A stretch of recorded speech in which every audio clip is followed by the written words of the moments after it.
তাহলে ফেরেশতাদের অস্তিত্ব আছে, নূর বিরাজ করতেছে, দেখি না কেন, দেখা যায় না কেন, কি সমস্যা?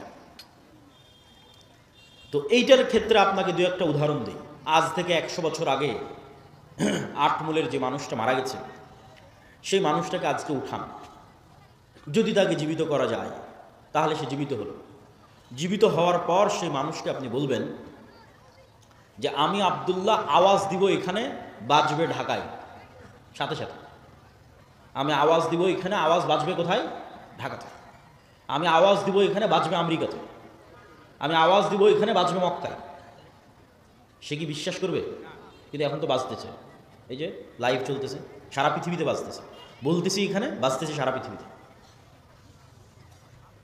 তাহলে এই যে ইলেকট্রোম্যাগনেটিক ওয়েভ, তরঙ্গ, আলোর তরঙ্গ ওয়েভ, এইটার মধ্যে ডাটা ধারণ করার ক্ষমতা, তথ্য, মানুষের কথা এটার মধ্যে থাকতে পারে, মানুষের দৃশ্য এটার মধ্যে থাকতে পারে, এইটা আল্লাহ যেই দিন পৃথিবী সৃষ্টি করেছে ওই দিন থেকেই আছে।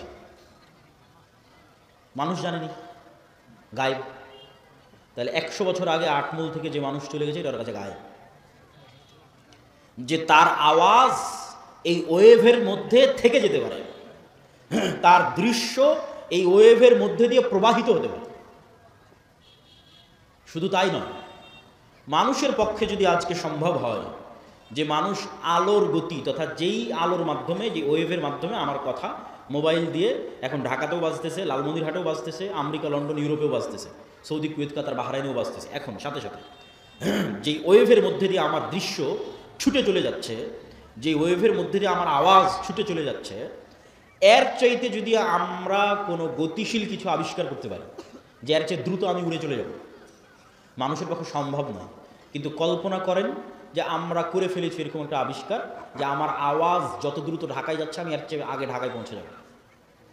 এবং আবিষ্কার করার পর এখান থেকে বিমানে যদি ঢাকায় আমার যেতে আধা ঘন্টা লাগে, তো রাস্তার গাড়িতে 4 ঘন্টা লাগবে।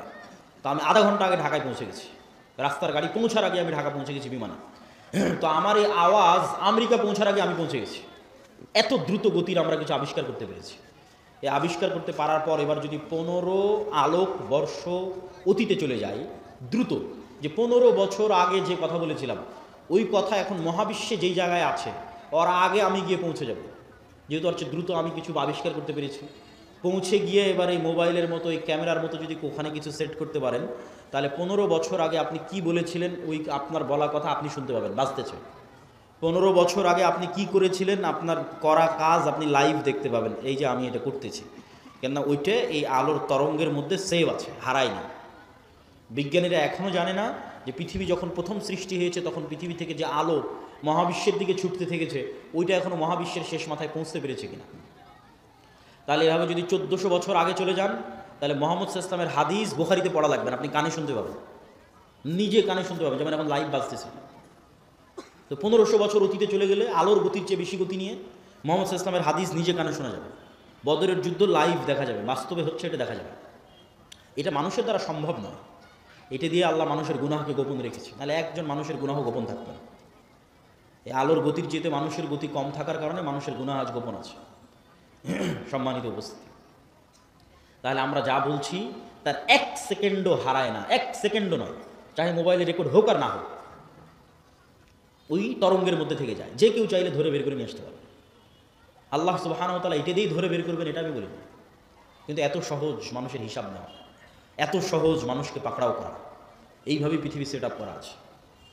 এখানে মানুষের 1টা সেকেন্ড গোপন নয়, 1টা সেকেন্ডও নয়, কেন আলো এই ডাটাগুলো ধারণ করে নিচ্ছে, যা করতেছে তাও সেভ আছে, যা বলতেছে তাও সেভ আছে। মানুষ চাইলে নিজেই দেখতে পারবে।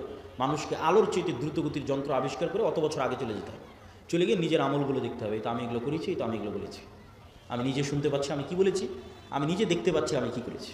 কাফা বিনাফসিকাল ইয়াউমা আলাইকা হাসিবা, মানুষ আজকে তোমার বিচারের জন্য তুমি একাই যথেষ্ট, আলাদা কোনো বিচার বিভাগ কায়েম করে বিচার করতে হবে এইটা নয়, তুমি নিজেই যথেষ্ট। সম্মানিত উপস্থিতি, তাহলে কি বলছিলাম, গায়েব। এই আলো আমার ডাটা ধারণ করতে পারে, এটা একসময় গায়েব ছিল, চোখে দেখা যায় না, তো এখনো দেখা যায় না, এখনো দেখা যাচ্ছে না, যন্ত্র ধরতে পেরেছে কিন্তু আমরা তো দেখতে পাচ্ছি না। তাহলে ওইটা যেমন সত্য যে আল্লাহ যেদিন পৃথিবী সৃষ্টি করেছেন ওই দিন থেকে মানুষের বলা কথায় আলোর মধ্যে থেকে গেছে, মানুষের বলা কাজ করা কাজ এই আলোর মধ্যে থেকে গেছে। এর চেয়ে বেশি সত্য যে এখানে নূর আছে, ফেরেশতা আছে। এটা এখন গায়েব।